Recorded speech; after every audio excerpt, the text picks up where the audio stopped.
bicycle for the University of Wisconsin-Madison's Transportation Services Department.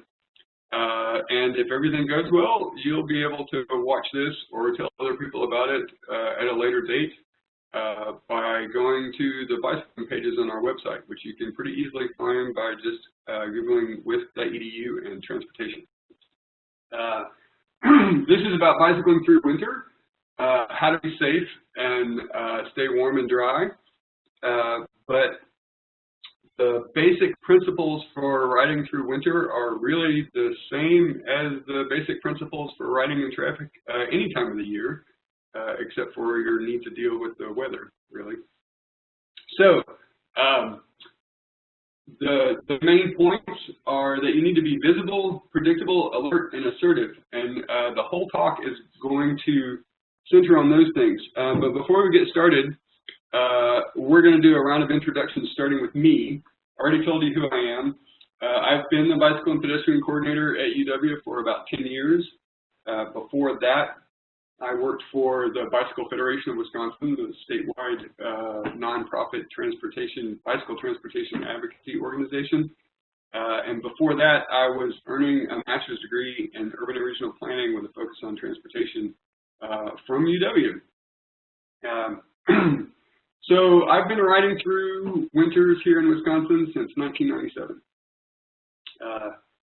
And I've learned a few things, and I'm hoping to share those things with you. One of the things that will help me, though, is to find out what kind of bike you're riding. I don't need a lot of detail, a road bike, a mountain bike, a beach cruiser, whatever it is, and how comfortable you are with riding in general and with riding in winter. If each of you could tell me just those simple things, that'll give me an idea of who my audience is, and I'll be able to give you more specific information that might actually help you more than if I don't know anything about you. Let's start with Andrew Stevens. Andrew, can you hear me? Yes. Can you hear me? Yep. Yep, go ahead. Great. Thanks for the webinar. So I ride a steel-framed road bike that's kind of done up as a commuter. So it's got the fenders, the rack, lights, everything like that. I have about a 10 to 15 minute commute. I'm close to downtown and I work on campus, so it's a pretty short commute. I rode through the winter last year. So I guess I'm really looking for, if I take marginal next steps about new gear, especially to try and ride on the days that are a little colder or are snowing a little bit more actively, sort of what's worth the money, what's not worth the money, and any pro tips that I might be missing. Okay, great, thank you. The next participant I see is only named first and last, so if you'll tell me what to call you, I would love that, and then tell me what kind of bike you have and how you ride it. Or not. No one is required to participate. Why don't we look to Irene? Irene, can you hear me?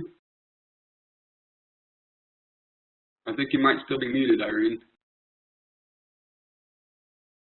Dara, have you muted Irene? I just unmuted her. Okay, great. Irene, tell me about your bike and your commute. Can you hear me now? Yes, yes. Awesome. Sorry for the noise before, for the background noise. But so I ride a cyclocross bike. Okay. I don't commute to work anymore, but I like to do at least 1 or 2 long bike rides. Okay. Every week, like 2 hours or 3 hours. And then I use my bike to go to grocery shopping and go to friends' places. So I'm pretty active on my bike, and I don't want to stop biking because of the winter. So I would love to have some recommendations on good clothes. I have already puggies and shoe covers, but I'm a really cold sensitive person, so I'm trying to bundle up a lot so I can keep biking and do what I want to do, even if there's snow and ice and it's super cold out there. Sure. Yep. Yep. I'm originally from Atlanta. Oh, okay. I'm from Barcelona, so I'm not used to the cold at all. Yeah, I've been to Barcelona once. It was a beautiful city, and it was much. Mm-hmm. Yep. we don't have a real winter. So do you have So, racks on your bike for since you go grocery shopping with it, or do you use a backpack? I just use a backpack. That's fine. Okay. My bike cannot accept panniers for some reason. I think it's designed for races, but not for grocery shopping. Okay. Okay. I got that you didn't want panniers. I guess I didn't quite understand why you didn't want panniers. Oh, no, and my bike doesn't accept panniers for some reason. Okay, I thought you didn't accept panniers. Okay, great. No, I would love to have panniers, but okay, but you don't. There's no raisons or no. point attachment for. Okay, got it. It's a real cyclocross race bike. Yes. Yes. Okay. All right. For those of you that don't know, cyclocross is a fantastic sport that I used to participate in when my kid was younger and I had more time. That essentially involves riding a slightly modified road bike off-road through lots of tricky and muddy terrain and over obstacles. It's a great winter sport, and that's how it originated actually in Europe. Was a way for road racers to train in the winter, especially 100 years ago there were basically no paved roads in Europe, so riding in winter meant riding in mud. Thanks, Irene. How about Kathleen? Can you tell me about your bike and how you ride it? Yes. I have a hybrid, sort of upright, typical sort of cruiser bike. Okay. This is only my second winter up here. I lived over 20 years in Atlanta. Okay. So I did not bike. I think I probably biked last winter 3 or 4 times total. So I'm hoping to do a little better this year. Okay. I did commute to work on my bike pre-COVID. Okay. So you have been riding a bike, just not necessarily in winter, and this is only your second real winter. Right. Yeah, I've been riding all summer and so and fall. I have not been out in the last 2 or 3 weeks. Yeah, sure. Winter in Atlanta, for those of you that have never been, is basically 4 months of 40-degree rain, which is not particularly pleasant, but it's a lot easier to ride in, I guess, without dying of hypothermia than it is in Madison, Wisconsin. So, great. Thank you, Kathleen. Is there anybody else that signed on that I can't see? Nope. Looks like that's everybody. I think you're good. Okay, great. Thank you all for joining. Okay. Let me repeat this. I'm going to say this a bunch of times because these are the things that I actually want you to remember. You need to be visible, predictable, alert, and assertive, and that's true whether you're riding in the winter or in the summer. If you want to ride in traffic with other vehicles and stay safe, that's your best way to do it. Down at the bottom, I've written the title of a video, a 22-minute video called Enjoy the Ride, Essential Bicycling Skills, that's on YouTube. It was produced by the League of American Bicyclists. Oh yeah, that was another one of my credentials I forgot to tell you about. I'm certified by the League of American Bicyclists to essentially teach riding a bicycle in traffic. They're a national bicycle transportation advocacy organization, and they produced a video that was helpfully loaded to YouTube by the city of Fort Collins. And if you Google that phrase right there, you'll find it. I used to show it to people back before it was really easy for you to Google and find YouTube videos. So I'm not going to show it to you now because you can watch it on your own. But we're going to talk about a lot of the principles that they talk about in more depth. So how you ride through winter? Well, you need to stay warm, right? And you need to stay dry. Andrew pointed out that he had fenders on his bike. This is actually my summer commuter now, but for many years I rode it all year round. And it has fenders. It has the longest fenders I could find. They help keep me dry. It also has, you'll notice, a headlight and a red rear light. So that's one of the important things about being visible in winter. Wisconsin state law says that you need a white front headlight that's visible from 500 feet away. There's basically 2 kinds of headlights for bicycles. There's headlights that allow you to be seen, and there's headlights that are bright enough that allow you to see when the ambient light conditions are not sufficient for you to see without your own light. In an urban environment like downtown Madison and really most of the city, you don't really need a whole lot of light to see by because there's enough street lights and other lights spilling out from every place else that you can see where you're going. But if you don't have your own lights for others to see you, then you are essentially invisible. And it is very important to be visible because if motorists cannot see you, they cannot avoid you. What else do you need? Well, I like, oh, here it is. I like to wear really bright clothing. Reflective clothing is nice too, but reflective bits, and this jacket has reflective bits on it, but the reflective bits only work if a headlight is shining on it, which is why I wear this relatively bright orange jacket, which also happens to keep me dry if it's raining and or snowing up to a point. And this is about the only piece of cycling-specific apparel that I wear to commute in. If you have the clothes to be outside in a Wisconsin winter with just a few additions, you can pretty much ride a bicycle in Wisconsin through the winter. So if you survive the winter here, then you have a pretty good idea of what you need. I'm also wearing a very thin wool turtleneck, basically, with a zipper at the top so that it allows me to regulate my heat, and a flannel shirt. That might not be the sartorial choice that you would choose. You don't have to wear a flannel shirt. The point is that you should wear layers because you need to regulate your temperature. If you're comfortable in what you're wearing in the first 20 minutes of your ride, you're going to end up being too hot because by the time you warm up, you're going to have on too many clothes and you're going to sweat. And if you're wearing cotton, then sweating is really dangerous because cotton doesn't wick the sweat away from you, and it can make you very cold very quickly. So I like wool. Wool wicks water away from you, whether it's sweat or if you get some rain on you. Synthetics work too. I think wool tends to smell a lot better than synthetics, but the synthetics are getting better. But again, it's important to be visible. And so what the layers that you wear, you need to be able to change them relatively quickly, or you need to get pretty good at predicting how many layers you're going to need before you go out based on the temperature and the wind and sometimes the humidity. Other things that I do to stay visible, you can, oh, it fell off. Well, that's not good. Sometimes I will wear an ankle strap like this one. This is my partner's. She likes pink.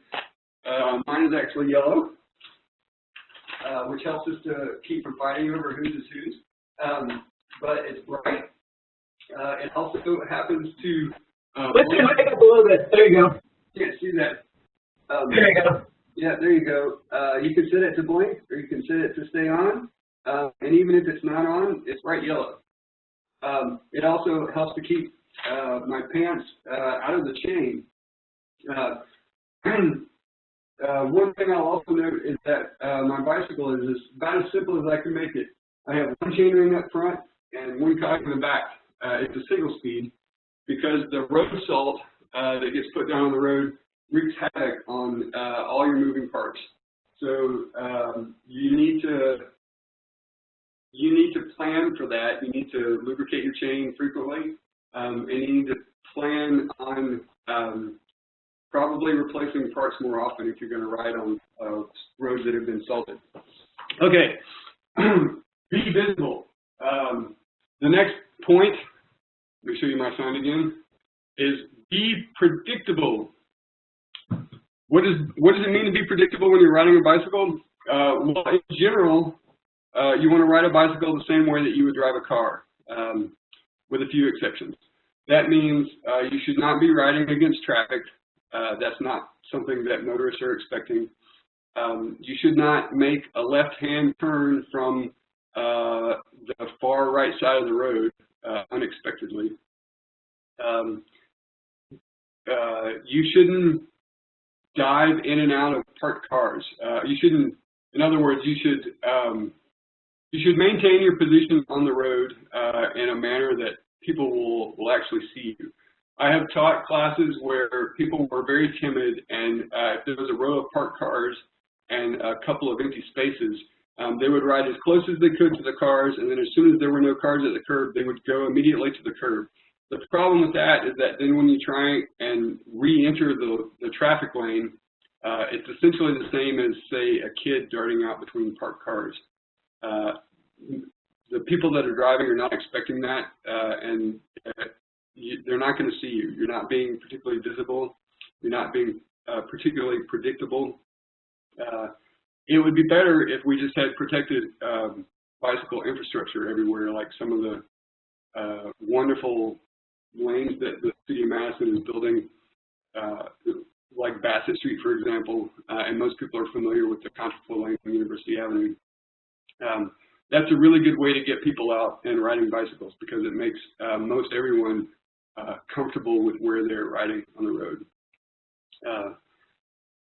Excuse me. So again, you need to be visible, you need to be predictable. You also need to be alert. I'm not going to talk a whole lot about being alert. Mostly, it means you need to be paying attention. If you're wearing, I'm not going to recommend that you wear headphones, certainly. If you are wearing headphones, they need to be at a volume low enough that you can hear the traffic around you. I don't want to get into an argument about the legality of that. It is illegal to not be able to hear. I don't know that that's any worse than a car driver with the stereo turned up all the way and the windows rolled up. They're not hearing the traffic around them either. But that's not important. What's important is whether you can hear the traffic around you, because that's one of the ways that you can sense threats. Let's see. I haven't spent a whole lot of time talking about staying warm, though.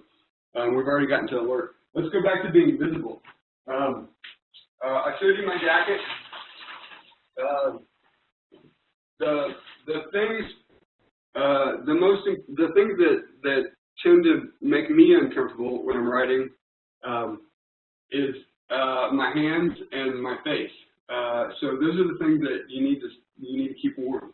You can do that when it gets really cold by wearing mittens. If your mittens will keep you warmer than gloves will, but you need to be able to control your bike.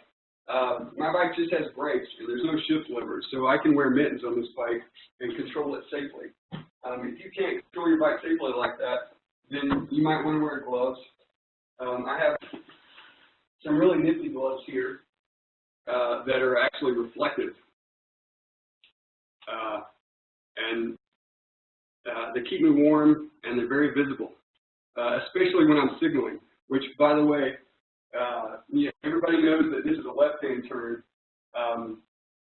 The turn signal for a right-hand turn, which used to be this, originated because if you're driving a car 100 years ago, before cars had turn signals, you couldn't stick your right arm out of the passenger side window, right, because your arm doesn't reach that far. So that's why that originated. But it's not very effective, especially as I get older. I have essentially a single-speed road racing bike here. When I'm bent all the way over, it's really difficult for me to reach back enough to even put my arm up. So that's not a very effective way to tell people that I'm turning. So, extend your arm to the left to signal left, and just extend your arm to the right to signal a right-hand turn. Because the point is that you want to be visible and you want to be predictable. And so in order to be predictable, you need to convey to other road users what you're going to do. And essentially, pointing in the direction that you're going is a pretty intuitive way to communicate to everyone what you're going to do. Even people that are more flexible than me, I have seen when they have done something like this, or something like this, that is perfectly legal. I have literally seen motorists interpret that as either a bike power salute or maybe a one-fingered salute. And they may not react well to that. So it's better to just tell them what you're going to do by pointing in the direction that you're going. That keeps you visible, that keeps you predictable. And remember to stay alert for someone that may be not interpreting your communication so well. Let me pause for a second. Does anybody have any questions about what I've said so far?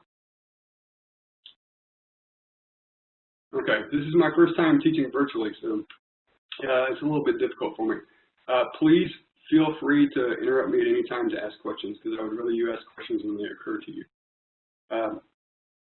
Okay, let me show you the principles again. We're going to look at these a lot. Visible, predictable, alert, and assertive. What does assertive mean? It doesn't necessarily mean aggressive. I alluded to it a little bit when I said you should maintain a position in the road that is easy for other road users to see you, rather than hugging the curb. Hugging the curb is not a good idea. It doesn't give you a lot of leeway to avoid broken glass or other debris or storm sewer grates or things like that. And being in the middle of the lane can actually be much safer, because it essentially forces drivers to change lanes to go around you. It may not feel particularly comfortable, but a driver that sees you is a lot less likely to hit you than a driver that does not see you. Let's assume that everyone on the road is not out there trying to kill other road users. So your best defense is to be visible, and being assertive makes you more visible. That also means it's probably not a good idea to ride on most sidewalks. If you have to get somewhere that's on, I don't know, a 6-lane highway with a 50-mile-an-hour speed limit, then I wouldn't blame you if you wanted to ride on the sidewalk next to that. That may be your best option in a case like that. But in most places, especially in a city like Madison, riding on the sidewalk is not necessarily safer than riding on the road. In fact, it can be more dangerous, and that's because you're less visible to drivers. Unfortunately, too many drivers are not looking for pedestrians on the sidewalks or crossing the streets. They're certainly not looking for a pedestrian that's going 10 or 12 miles an hour, which is the speed that a lot of cyclists are riding. And if you're riding on the sidewalk as a cyclist, then you need to yield to pedestrians, which means it's not going to be particularly efficient either if you're actually behaving in a courteous manner. So, again, be visible, be predictable, be alert, and be assertive. Again, being assertive means maintaining the correct position on the road, which the easiest way to say that is to be in the right-hand position, the right-hand-most position on the road that goes in the direction that you're going. So, for example, if you're approaching an intersection and there's a right turn lane and a through lane and a left lane, and you want to go straight through the intersection, then you should be in the through lane. You should not be all the way over to the right in the right lane, because that doesn't make you predictable. If you ride straight through an intersection in a lane that says for right turn only, then oncoming traffic is going to expect you to turn right. Cross traffic is going to expect you to turn right. Basically, everyone on the street is going to expect you to do what the pavement markings and the signs are telling you to do. So that's not where you should be. If you need to turn left on a road like that, then you should either be in the left-hand turn lane, which if there's a lot of traffic and it's a lot of high-speed traffic, that can be really scary. So I'm not necessarily suggesting that you have to do it that way. What I'm saying is if you're going to make a left-hand turn as a vehicle and there's a left-hand turn lane, then you need to make the left-hand turn from the left-hand turn lane. If you don't feel comfortable doing that in the particular intersection that you're approaching, then you can always proceed straight through the intersection and stop on the other side of it and wait like a pedestrian to cross the street like a pedestrian. That's always an option. You don't have to ride like a car in every situation. It's one of the beautiful things about a bicycle is that it's much easier to stop and get off of the roadway and onto a shoulder or a sidewalk to do other things that you need to do. Okay. Let's see, the ankle straps that I showed you. As long as we're talking about proceeding through an intersection, one of the things that I like about these ankle straps that are really visible and light up is that they allow me to be more predictable and to communicate my intention. If I'm approaching an intersection and I'm going to go straight to the intersection and I have the right of way because it's a green light, or there are no stop signs for me and there are side streets that have stop signs, and I see cars that are approaching from the side, or maybe a car that's coming towards me with its left-hand turn signal on, I will continue pedaling.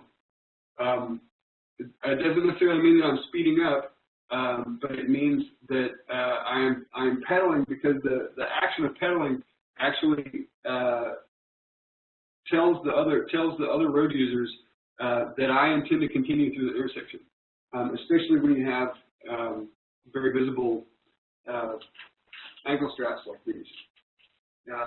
I will typically keep my fingers on the brake levers because I want to be able to stop quickly. You have to be alert to be able to stop quickly, but it's better to keep pedaling and to convey the fact that you're going to continue through the intersection. Oh, is that a question somebody has? Maybe? No? Okay. What else? Oh, this is a class about riding through winter, so people often ask me what kind of clothing they should wear, and I think Irene alluded to maybe some cycling-specific shoes that you use because you have a cyclocross bike. I tend to give up on clipless pedals and cycling-specific shoes in the winter, and I wear something like this, which is basically just a waterproof hiking boot. I managed to find some that even have reflective stitching on them, which makes them even more visible. Was that normal shoe? I missed that chat. There are cycling-specific shoes for clipless pedals that are made for winter. They tend to be really expensive, which is one of the reasons why I don't have a pair. And even if they use mountain bike or fat bike type soles that you can walk in, it's still not quite the same as walking in a pair of hiking boots. Let's see, what else? You need to keep, if you're going to ride through winter, you need to keep your face warm. And the way that I do that is I use a wool neck gaiter, like this, that I can pull over the gap between whatever I'm wearing and my face, which also tends to work well these days during the pandemic as a face covering. Although it might fog up your glasses if you do that. The other thing you can do is you can wear a hat. If you're going to wear a hat, try to find a really thin hat. I wear a really thin wool hat. A thin wool hat will fit much better under a bicycle helmet. Generally speaking, most helmets are adjustable enough that you can put a hat on and you can loosen the helmet up just a little bit to accommodate the hat.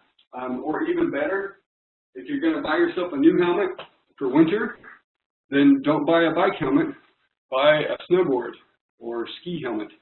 You see, it's very bright because, again, we need to be visible, right?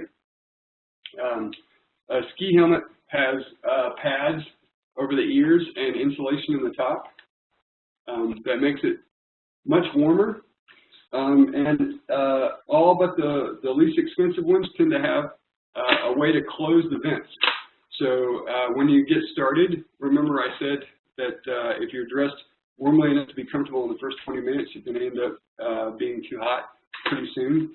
But one of the things you can do with a snowboard helmet is you can start with the vents closed, and then as you warm up, you can open them up and start ventilating. I wear glasses. I've never fared very well with contacts. If you have contacts, then, well, even if you don't have contacts, you're going to want something over your eyes to block the wind. So when I ride, if it's not too cold out, if it's a little bit cold but not too cold, I have essentially a pair of clear sunglasses that are prescription for me. But if you wear contacts or if you don't need corrective lenses at all, you can get a pair of $5 safety glasses at pretty much any home improvement or auto parts store, and that'll keep the wind off of your face. Down to a certain extreme.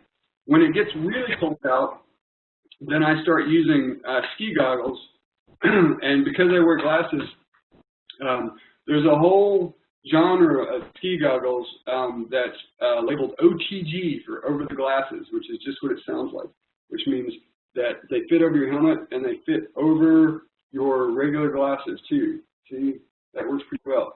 And then notice that I've modified this one slightly with a little bit of duct tape that's black, so it's not obviously duct tape. But I basically just took a square and I folded it over and I taped it to the goggles so that it blocks the wind from my nose. That works pretty well. The other thing you can do is you can use a little chapstick or Vaseline or Aquaphor or something, hand lotion even. If any parts of your face are going to be exposed in sub-zero temperatures, then you either want to have your face not exposed or you need something on it because you're going to get cold really fast. And not only will you be uncomfortable, but if the wind is strong enough and it's cold enough that your eyes tear up, that's going to make it hard for you to see, and that's not a safe way to ride a bike. Does anybody have any questions about that? I feel like I went through that pretty fast. Snowboard helmets also tend to have ways to attach ski or snowboard goggles to them that are really handy, which is another good reason to buy them for winter if you're going to buy a new helmet anyway. But make sure that the helmet fits. They generally come in a couple of sizes, and so it's important that it fits reasonably well. And most helmets these days have a little wheel on the back of it, and that helps you to adjust it for fit. And again, you can loosen it up a little bit to fit a hat underneath it if you need a hat in addition to the helmet. Hey, Chuck? Yep. Andrew's wondering if there's any cold weather accessories or clothing that don't work well, things that they should avoid. I've never gotten that question before. What should you avoid wearing? I think I mentioned that cotton does not work well. I mean, I am wearing a flannel shirt, which is essentially cotton, but I have wool, an entire long sleeve wool turtleneck underneath it. I think I talked about mittens. Mittens can work really well if you can control your bike, but make sure that you can control your bike. If you're going to go to the expense of buying gloves, there's a lot of cold weather cycling gloves out there that have some fingers together, so they're sort of a cross between a mitten and a glove, and that way you might have just enough dexterity to control shifters and brake levers. Let's see, what else do I do? So here's one thing. A lot of it depends on well, I mean, in the pandemic, a lot of us are still working from home. I know Irene says she doesn't commute to work anymore, and the truth is I don't much either. You can see I'm at home. But when I did commute to work early on, when it got really cold, I would wear long underwear, which the tops were fine. I mean, this is essentially a long underwear top that looks a little nicer than long underwear. But I would wear long underwear bottoms too underneath jeans or canvas work pants. But the problem was at the time I was working in a bike shop, and I didn't take the long underwear off when I got to work, and I would get overheated during the day. So one of the things I do instead is I wear these are sort of cotton canvas work pants, and you can see that they have a flannel lining. So when it gets super cold, I can wear these, and the flannel lining is enough to cut the wind a little bit and keep me warmer, but it's not too hot to wear indoors when if your office is at a reasonable temperature. You know, This is Dar. Irene also said that her experience wearing too many layers can be a mistake. Yeah. And I think that that's my experience as well. I've biked through winter, and I'd say that figuring out, like I sort of had temperature ranges in my mind about I need this many layers when it's 30 out, and I need this many when there's 20. And so I sort of had temperatures where I would add a layer, and it was always things that I could peel off when I got to work and stash away. Yep.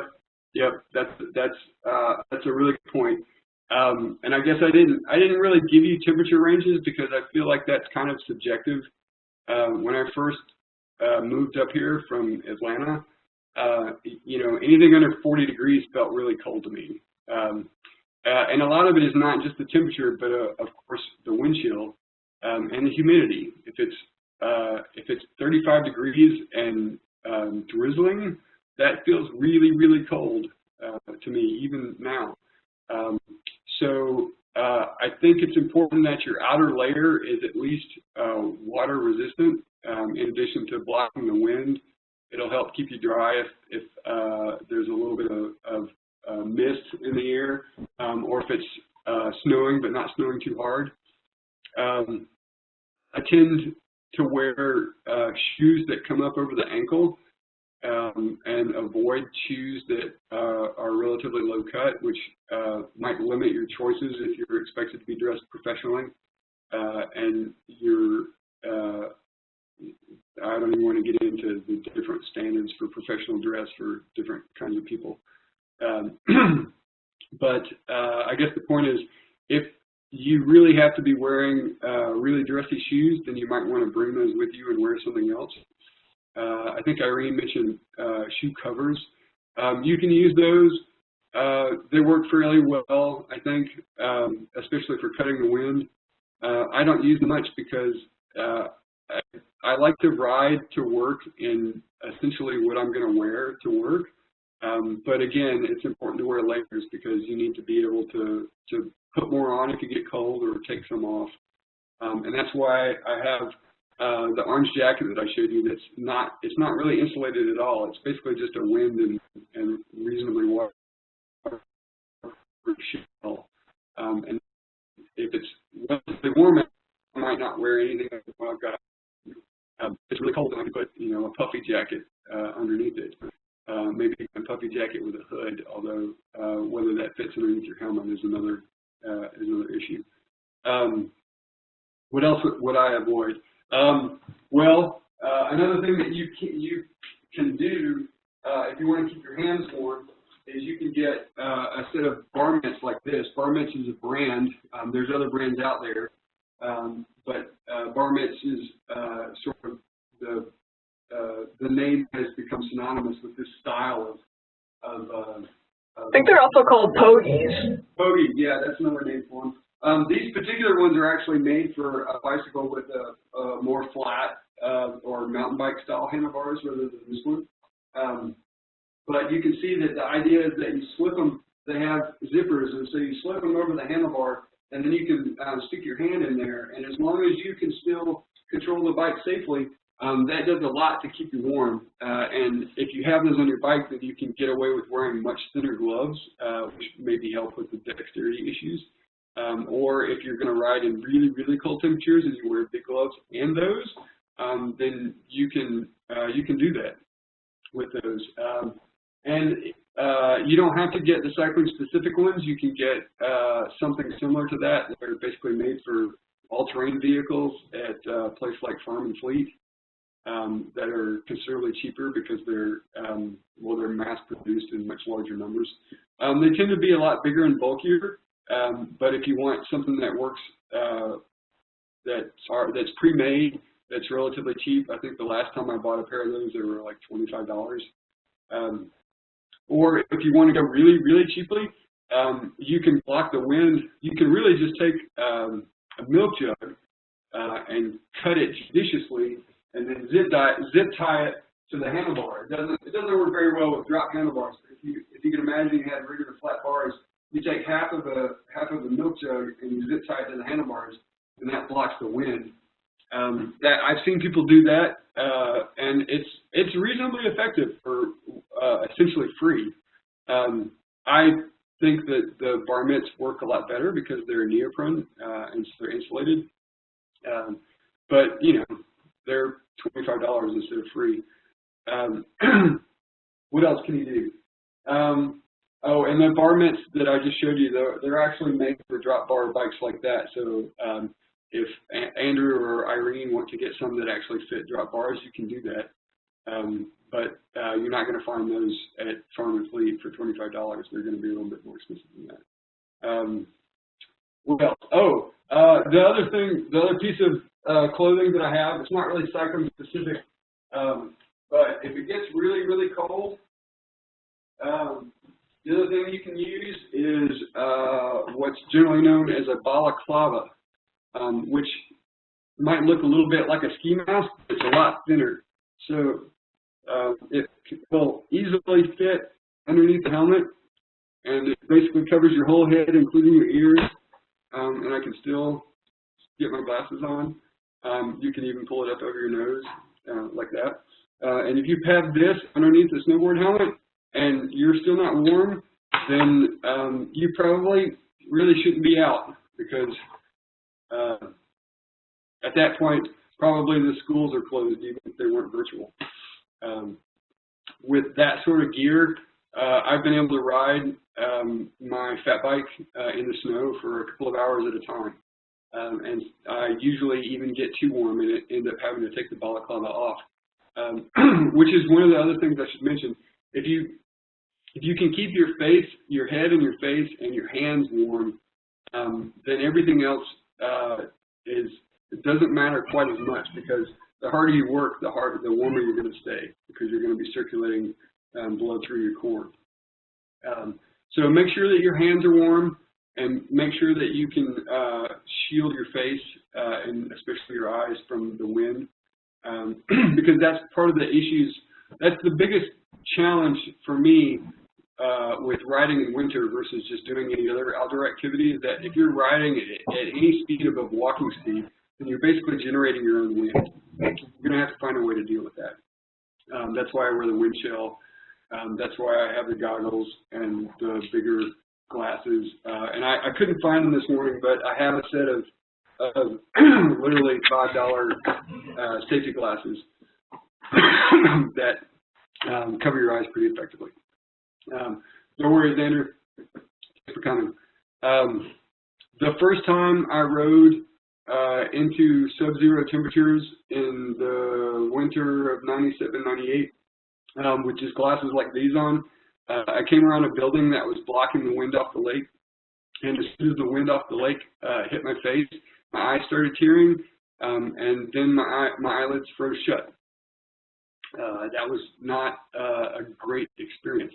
I had to stop immediately, and fortunately I was able to do that before I hit a tree or a light pole or anything else. So make sure that your face is well shielded against the wind. Chuck, do you have any opinions about equipment for your actual bike in terms of tires or anything you should do, chain, or anything else? Yep, thank you for reminding about that. I mentioned fenders. Let me get out of the way so you can see my bike. I like fenders. Fenders help to keep you dry. Irene, it's hard to put fenders on a dedicated cyclocross race bike, but it can be done. There's a company called Planet Bike that makes fenders that fit even road bikes with regular calipers. So I'm sure that they would fit your cyclocross bike, and essentially they just zip tie to the stays into the fork. And that can do a lot to keep you dry. They're not as long as mine, but I have the advantage of having the contact points that allow me to attach the fenders to. You can see, well, maybe you can't see. Let me look it up. You can see I use flat pedals. I mentioned that I just use hiking boots.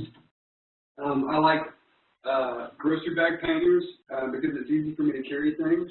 It's also easy for me to pull things like a hat or a balaclava or a neck gaiter off at a red light and just drop it into the pannier. Helps me to regulate my temperature.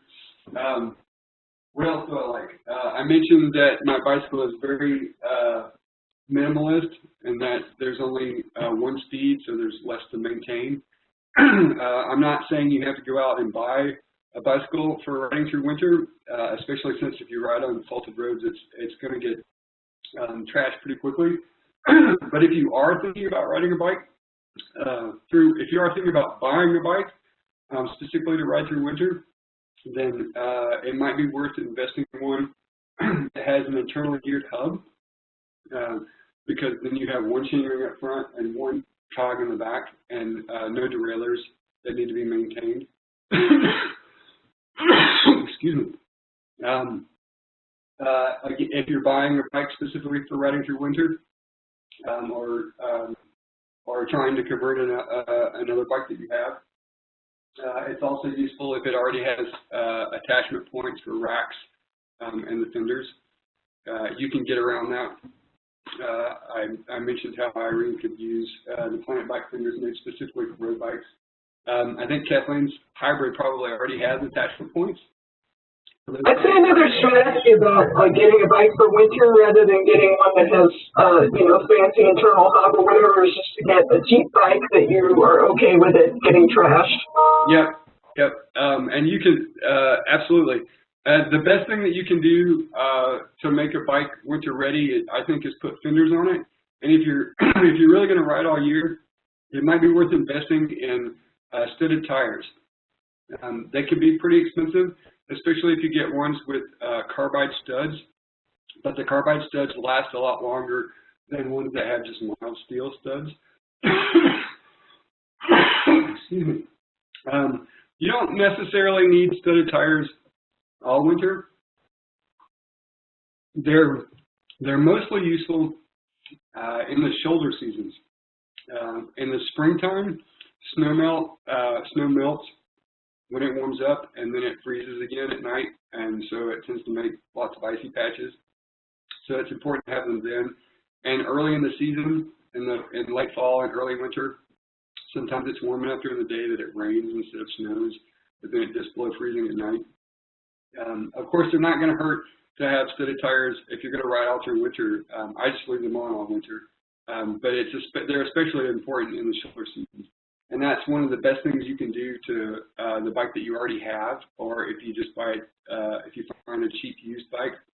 Mountain bikes and hybrids tend to make pretty good winter commuters because they often have the attachment points, and it's pretty easy to find studded tires that'll fit them.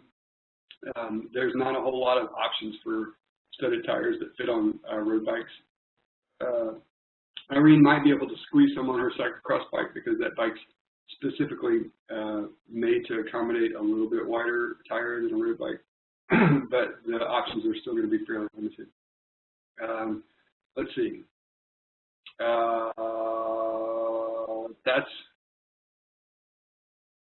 Can't think of anything else to say about bikes. Does anybody have any specific questions about their personal bikes? Can you think of anything I've left out so far, Dar? Can't think of anything. Yeah. Let's see. I think I went through everything that I wanted to tell everybody. Let me hold this up one more time because I want everybody to remember that you need to be visible, predictable, alert, and assertive. And I guess other than that, I'd open up the field for any other questions anybody has. What are we doing on time? Not yet an hour.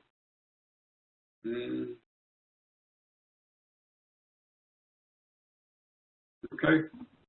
If people don't have questions, we can end early. Let's see. Irene has a question. Okay. Taking care of your bike with salt snow. Ah, yes. Okay. Well, the best thing you can do, unless you have some experience with maintaining your bicycle or you're willing to learn, probably the best thing that you could do is to keep the chain lubricated.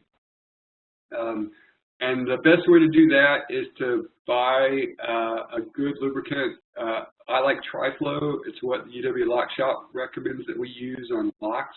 and it works really well on chains and on cables. And instead of buying something that's in an aerosol can, buy the drip bottle and then literally drip a drop on each link of the chain as you rotate the chain around. And then once you get a drop of lubricant on each link of the chain and you've rotated, you've pedaled and rotated the chain around a bit to let the lubricant work into the inner workings of the chain, then take a rag, and I mean literally a rag because it's going to get filthy and you're going to probably end up throwing it away after it gets used a few times for this. Take the rag and wipe the lubricant off the outside of the chain because you don't actually want the lubricant on the outside of the chain. It's just going to stick to dirt and salt and anything else that it comes in contact with and make things worse. So you want the lubricant on the inner workings of the chain, but you don't want it on the outside of the chain if you can help it. So that's a pretty easy thing for you to do. You don't need to do it every time you ride, but you certainly need to do it every time that you hear your chain squeaking. I hear that all the time. I hear people riding their bikes through campus, and I can literally hear their chain going, ee, ee, ee, ee, ee, and I just want to tell them to air up their tires and lube their chain. That's the other thing you should probably do is make sure that you have air in your tires. It's much easier to prevent a flat in the first place than it is to fix it afterwards.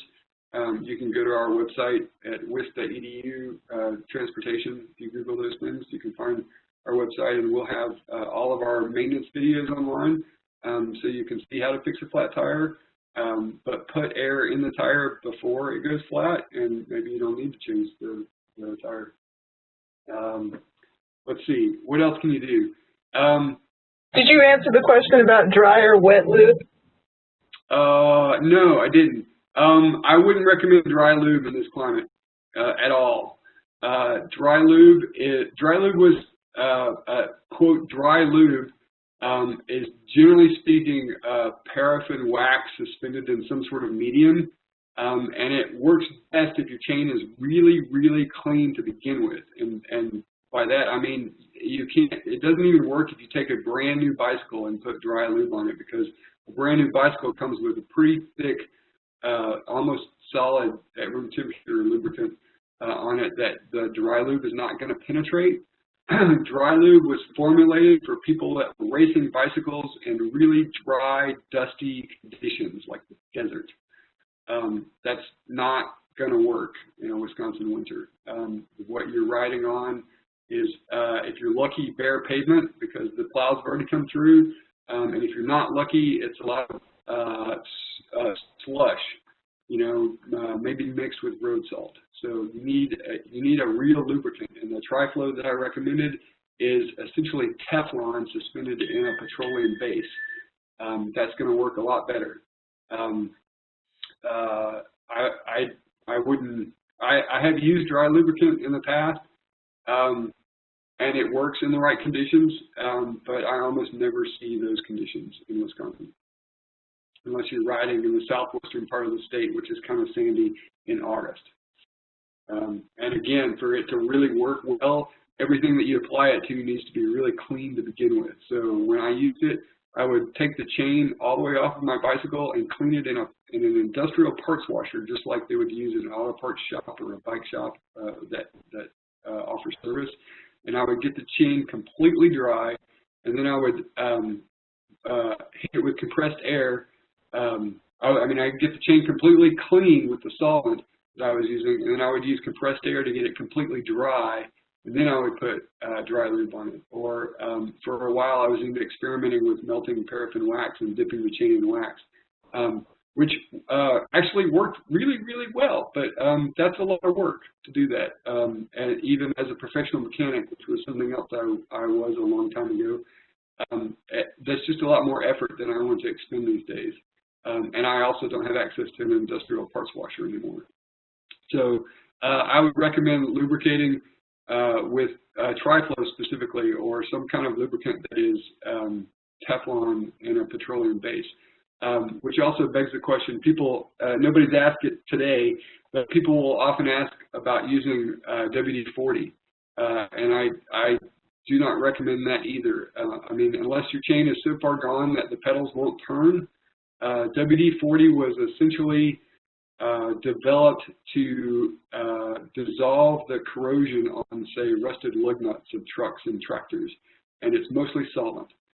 You do not want to be spraying that on your bicycle unless your bicycle is just really that far gone, because it's going to remove corrosion, but it's also going to remove whatever lubricant is already on your bike.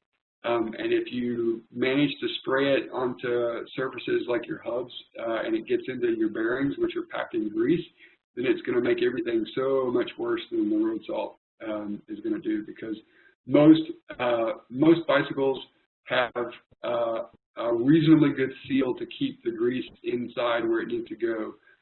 So when you apply lubricant to your bike, mostly what you need to lubricate is the chain.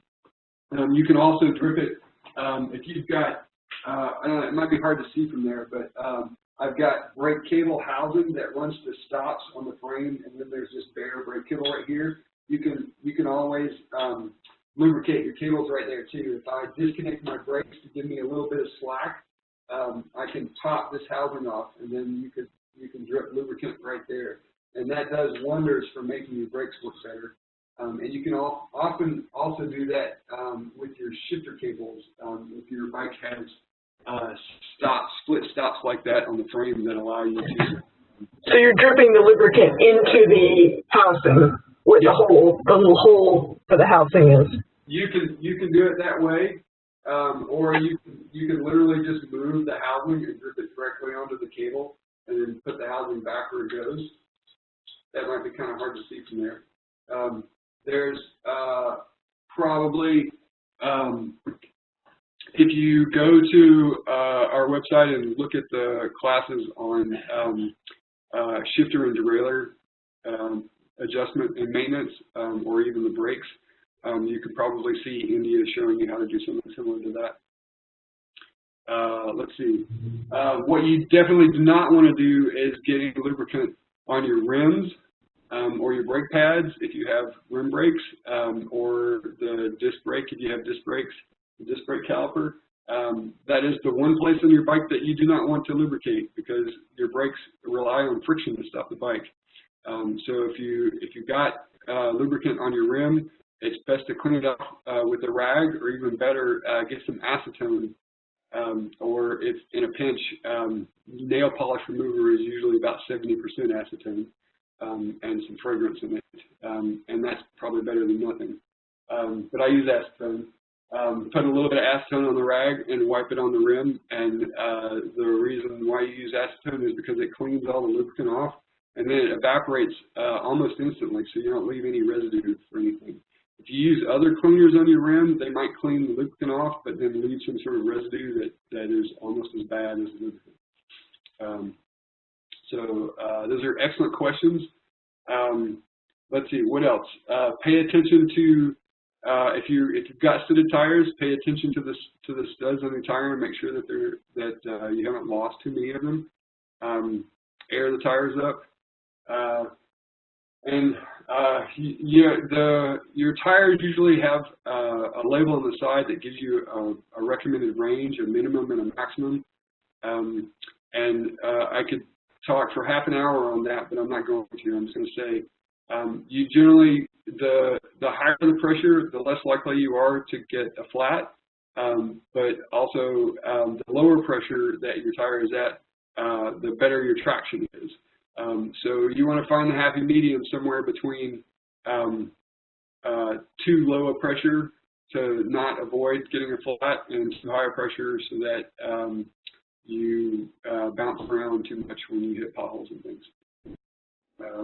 That's why the label on the tire has the recommended minimum and a maximum, and not just one pressure reading. Let's see, what else can you do with your bike? That's your best bet. I mean, it doesn't hurt to try and keep it clean. I generally don't bother with doing a whole lot other than wiping the chain off and lubricating it, because we get snow often enough in the wintertime usually that it just gets dirty again. But the flip side of that is that it means at the end of winter, I've got a pretty dirty bike that I need to clean, or you need to take it to someone else to clean it. or if the pandemic ever ends, you can bring it to our University Bicycle Resource Center, where we have stand and tools that we loan out to people in a stack of owner manuals. Chuck, do you have any recommendations for Irene with her cyclocross bike that doesn't have the braze-ons for normal fenders, like maybe a fender that sticks on the seat or something like that? Yeah, I think I mentioned that before.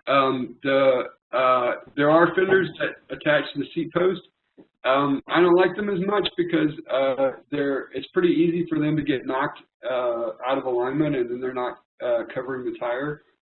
Planet Bike is a local company that makes a set of fenders specifically for bikes like Irene's that don't have attachment points, and they have little rubber pads that you can zip tie. You can basically zip tie the strut of the fender directly to the bike, so you don't need attachment points because you're literally attaching. You're zip tying the strut directly to the frame of the bicycle. They're specifically made for bikes that were not designed to accommodate fenders, and they work reasonably well. The other thing you can do is I guess it depends on the kind of frame that Irene has. If your frame is carbon fiber, then I would not recommend attaching racks to it at all if it was not designed to have racks. And even a really, really lightweight, thin-walled aluminum frame might be problematic. But if your frame is steel, or if it's aluminum and not too thin-walled, you can go to a hardware store and get what are called T-clamps that are dipped in rubber or coated in plastic, and you can actually wrap those around your frame. Wrap those around your frame and give yourself an attachment point on the bicycle. That works really, really well. You can use it to attach fenders. You can use it to attach racks. The P-clamps are steel that are just coated with some material to keep you from scratching your frame too much. And again, as long as you're not attaching this to a carbon fiber frame or a very, very lightweight aluminum frame, you should be fine. If you have any questions about it, maybe visit a bike shop and ask them what they think of it. They may even have the bike fenders that I mentioned to sell to you. Let's see.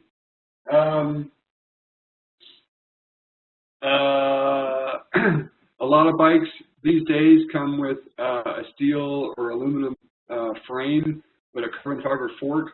I like a rack on my front fork because I have big feet that would hit those giant grocery bag fenders if I put them in the back. But if you've got a carbon fiber fork, you definitely do not want to attach a rack to a carbon fiber fork that was not designed to accommodate a rack by having attachment points. So if you've got a steel or aluminum frame and a carbon fork, make sure that you put the rack on the back of the bike attached to the frame and not the carbon fork. Let's see.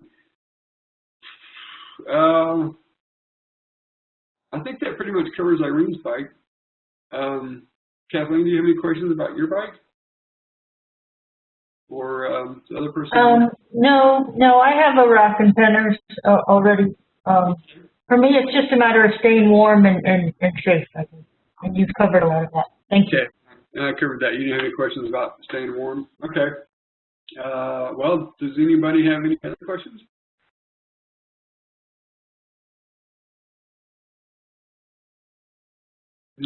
Irene saying, thanks so much. Okay. Thank you. Well, yeah, thank you guys for coming. If nobody else has any questions, I guess we'll wrap it. Just remember that you can go to our website and you can find this video if you forget. If you need to see this thing one more time, and we'll post all of our other maintenance videos. Irene, one of the videos is specifically about chain maintenance. I don't know if it's up yet, but if it's not up yet, it will be after it's taught. That'll give you. Yeah, I think the chain maintenance will be in spring. Okay. Yeah. So look for it then. India, our bike maintenance class teacher, is an excellent teacher. I'm a competent mechanic, but I think India is a much better teacher of bicycle mechanics. So watch her video. and I think it'll help you a lot. Cool, thanks. We'll wrap it up then. Yep, thanks everybody.